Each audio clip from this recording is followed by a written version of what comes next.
Eating disorders are a collection of diagnoses where someone has a change in their body image, and as a result of how they view their body, they change their eating habits.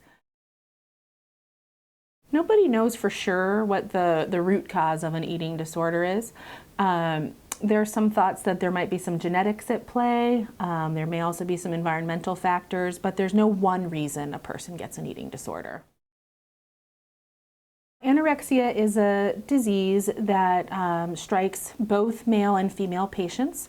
It can start as early as the prepubertal age, as girls' bodies start to change and boys' bodies start to change. Patients restrict their intake. They may restrict a little bit of everything, where they're just eating less altogether, or they may start to restrict entire food groups.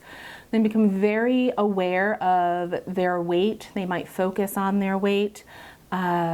They're scared to gain weight, and they don't believe that their eating has become a problem.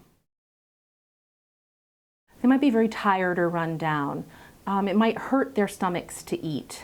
They might be complaining of symptoms like heartburn or constipation. A lot of them are very cold all the time.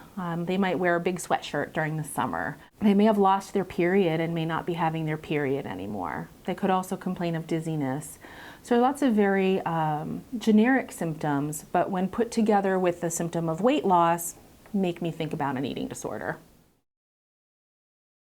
Bulimia, a lot of people think as the opposite of anorexia, because in bulimia, patients still have the body image concerns.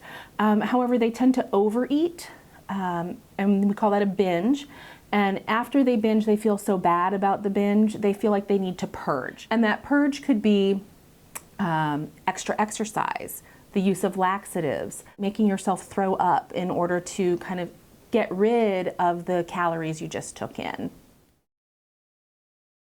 Most bulimia patients don't lose weight. They're actually a normal weight or overweight. And so I think a lot of bulimic patients get missed because we feel like eating disorder patients must be underweight. For this group, we think about, are you having more reflux? Are you having more stomach-like symptoms because you may be throwing up more often? Are you throwing up blood? Are you getting dizzy because you're losing a lot of fluid from vomiting or having diarrhea from laxatives? Is your heart racing because you're dehydrated? So there are a few different symptoms that we look at for bulimia. A lot of patients with eating disorders have depression or anxiety or other mental health disorders that go hand in hand. So we have to look for those medical problems as well. The best treatment for eating disorders is something called family-based treatment, and that requires involvement of the family as well as an interdisciplinary team physician to monitor for these medical complications that we spoke about a moment ago.